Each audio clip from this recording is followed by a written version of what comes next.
Venezuela had a major problem.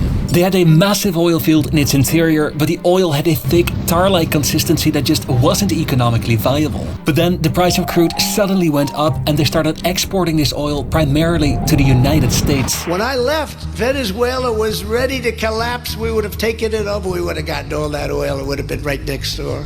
But now we're buying oil from Venezuela, so we're making a dictator very rich. The United States happened to have built much of its refining infrastructure around processing this type of heavy oil.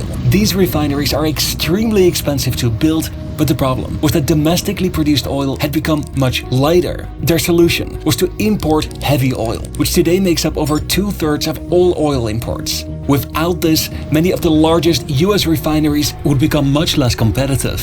No me ha colocado como presidente el gobierno de los Estados Unidos. But it wasn't a match made in heaven. Que no estoy subordinado a ningún gobierno extranjero imperialista. Venezuela is one of the few countries that have this type of oil in abundance. But they messed up. They initially saw their economic output increase more than 5-fold, but then they so badly mismanaged their oil money that the entire system collapsed like a house of cards. This is how Venezuela screwed up with hindsight. Tag aftensmaden tilbage. Med Hello Fresh smager ingen aftener ens.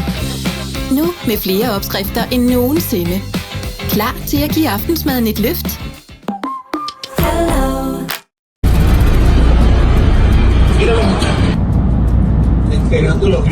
So in this video, we're going to of course work towards that escalation with the United States, and we're going to place that into a broader strategic perspective.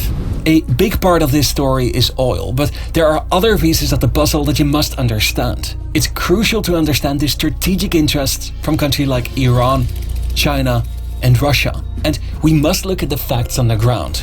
There are nearly 30 million people who live in Venezuela, and another 9 million people have left the country. So we'll get to that perspective of the United States, but first we must understand some internal developments, and really quickly.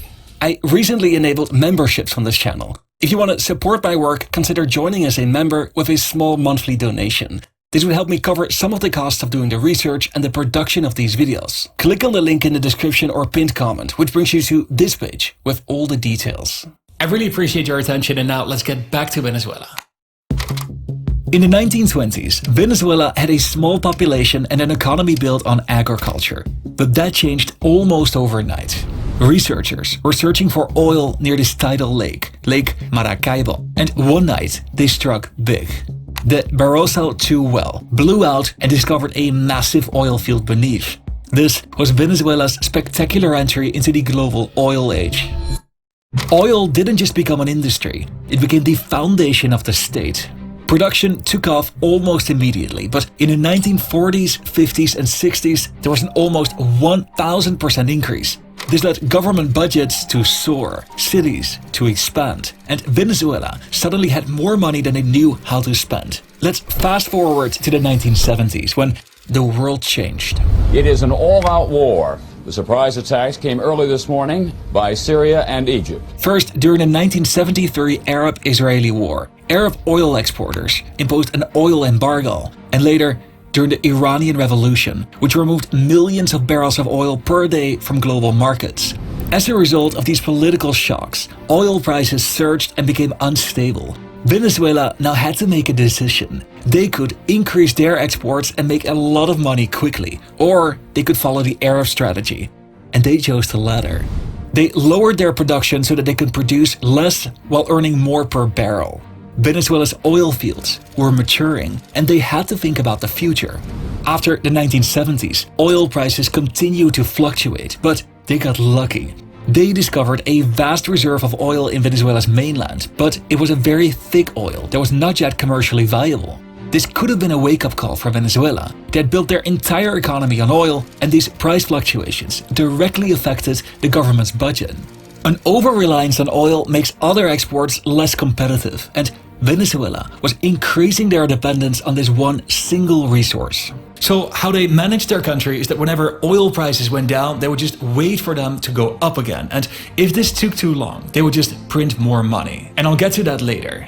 El siglo que viene para nosotros es el siglo de la esperanza. Introducing Hugo Chavez. El problema es económico, económico.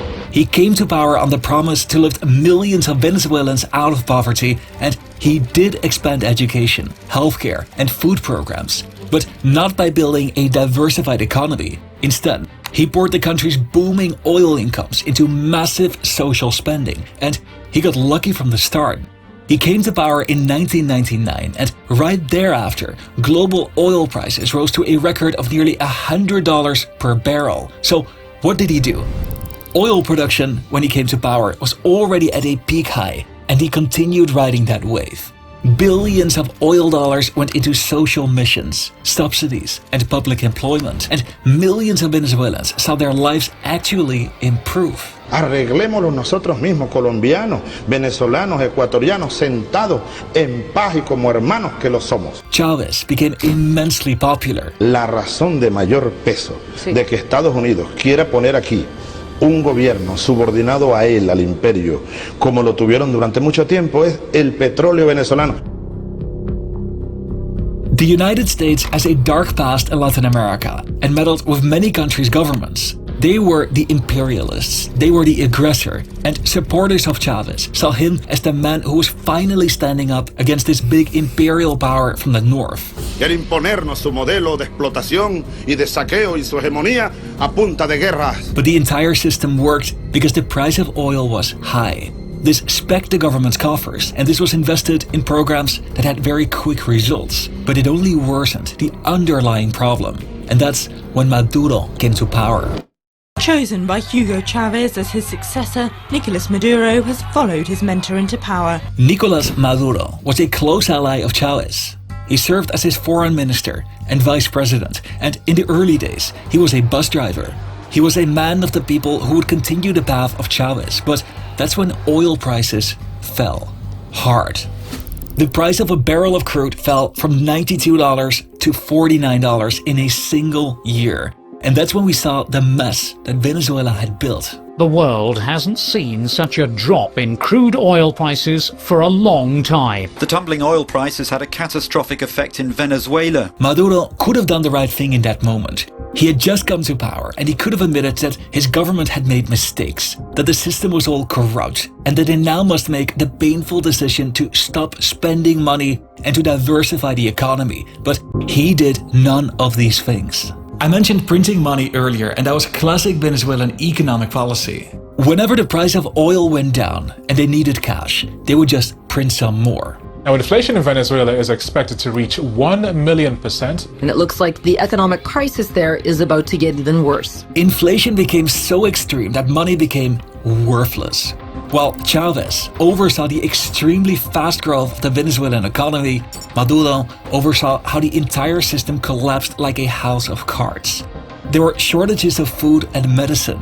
Supermarket shelves were empty and corruption soared. But the strength of a democracy is that when those in power are majorly screwing up, they can be removed through elections. In Venezuela's elections, the opposition is celebrating a landslide victory over the ruling Socialist Party. After winning 99 of the 167 seats in parliamentary elections. In 2015, the opposition won the parliamentary elections in a landslide, gaining a 2/3 supermajority. But Maduro wasn't letting go.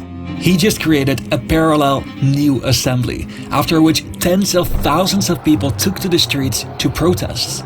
Maduro repressed the unrest violently. Anti-government protests continue in Venezuela. Hundreds of people have been injured and more than 2,000 arrested. In 2018, there were presidential elections, which were widely regarded as rigged. Maduro officially won, but it led to more mass protests in the streets, and Venezuela's outlook was getting worse and worse. The country was so brutally mismanaged, there were such harrowing shortages, and the country was so corrupt and so unsafe that millions of Venezuelans felt forced to leave the country.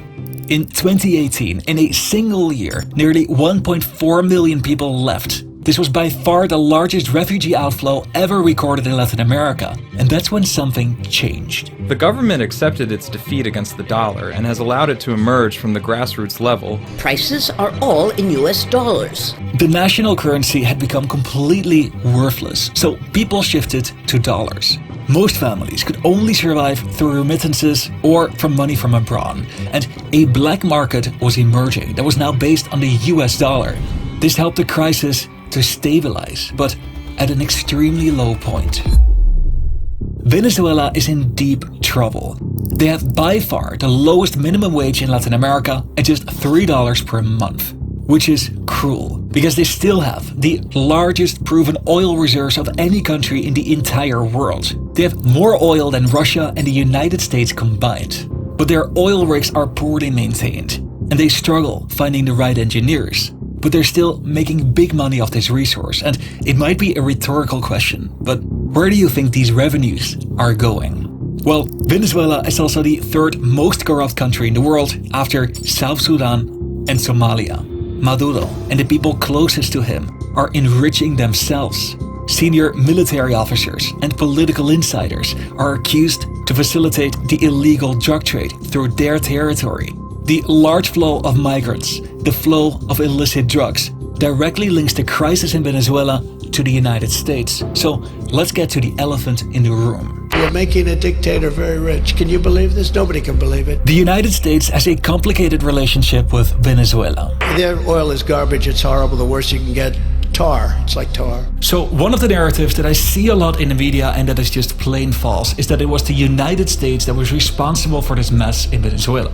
After the 2015 elections, the US imposed sanctions, but this was still mostly symbolic. But after the rigged presidential elections, which led to violent crackdowns and massive refugee flows, US sanctions became much more severe. Half of Venezuela's exports are shipped to the United States, making it by far their biggest trade partner. The thick, tar-like oil that Venezuela produces is mostly refined in the United States, which, due to sanctions, was now off limits. And Maduro needed these oil incomes to manage the growing unrest at home. The human toll was deepening. Blackouts were common. Unofficial estimates put the number of daily blackouts at 200. Hospitals only functioned because of volunteers, and ironically, there were massive shortages of fuel. To manage the country under the extra pressure from sanctions, Maduro started searching for other allies. Russian President Vladimir Putin, in a phone call with Venezuela's Nicolas Maduro, expressed solidarity with the Venezuelan people. Beijing has been vocal in supporting the government of President Maduro. Iran provided technical know-how for extracting and refining oil. China became Venezuela's key financial partner and provided funding. And Russia provided the Venezuelan army with weapons and intelligence. These events led the US to look at Venezuela through a broader geopolitical lens. For whoever didn't pay attention in school, you must understand the Monroe Doctrine. In short, it warned European powers that any attempt to expand their political system in the Americas would be considered a hostile act against the United States. And this doctrine was further extended to justify military action in Latin America during the Cold War. And right now, what we're seeing in Venezuela is that this logic is resurfacing. Venezuela, Cuba, and Nicaragua are the three remaining left-wing authoritarian governments in Latin America who are still friendly with US adversaries. This challenges US influence in the region, and in 2025, tensions flared up. Cameras spotted 2 US warships a few miles off the coast of Venezuela. The Caribbean suddenly became one of the most militarized stretches of water in the Western Hemisphere. The United States began moving warships, surveillance aircrafts, and Coast Guard vessels. Within weeks, a third of the entire US Navy was stationed here. In Puerto Rico and Curacao, they deployed extra troops. This looked less like a routine deployment and more like a preparation for a standoff. The surging U.S. forces are stationed here on land and on ships in the Caribbean, with their sights set on Venezuela. Washington framed this buildup as a response to 2 main threats. The first is drug trafficking networks, which U.S. officials claimed were using Venezuelan waters more aggressively than ever before. The second was the surge of Tren de Aragua, a Venezuelan gang that the U.S. had designated an enemy organization earlier that year. This framing was crucial. It allowed Washington to maintain the stance that the US was not escalating towards an interstate conflict. But then they struck. President Trump announced late today that the United States has sunk a boat after it left Venezuela carrying drugs. On September 2nd, the first boat was hit. Every boat that we knock out, we save 25,000 American lives. Everybody on board was killed. The US said that this happened in international waters, which Venezuela disputes. US boats were now increasingly patrolling just outside Venezuela's exclusive economic zone, and that's when it further escalated. The Pentagon announcing another U.S. strike on an alleged drug trafficking boat decimated off the coast of Venezuela. There was another strike off the coast of Venezuela and another further out at sea. The following months, there were almost 24 of such incidents, and they were now also targeting boats in the Eastern Pacific. There were 22 incidents in total, which claimed 82 lives. We knocked out 96% of the drugs coming in by water. It has escalated into a political confrontation, but to what end? So there are two sides of this story. On one hand, Venezuela is saying that the United States is manufacturing a crisis to justify an intervention, which could be true. While on the other hand, the Trump administration says that it's fighting criminal organizations that Maduro tolerated, which technically is also true. But it looks a lot like what Russia did before launching a full-scale invasion of Ukraine. The difference, you may say, are the reasons that are now used to justify a potential intervention. But that is subjective. Maduro is a bad guy who is responsible for a lot of suffering. But does this justify an invasion? Would a US intervention lead to more stability? Or is Trump after something else? It's quite clear that Trump thinks in practical terms. What can he get out of it? And that is first and foremost oil. And he's been very clear about this. And then there's the broader geopolitical lens. The US wants to prevent Iran, Russia or China to become too influential in Latin America. They want to get migration flows under control, as well as to trade in illicit drugs. These are all pieces of the puzzle that are considered, well, real lives of Venezuelan people hang in the balance. If you want to see more videos like this, you can consider joining my channel as a member. Just go down to the pinned comment or description and click on this link that will bring you to this page. Here you can choose to donate a small amount of money every single month, and that will help me cover some of the costs for the research and the production of these videos, helping me scale this channel and publish more videos like this. And then after that, here are 2 more videos for you to consider for your next watch.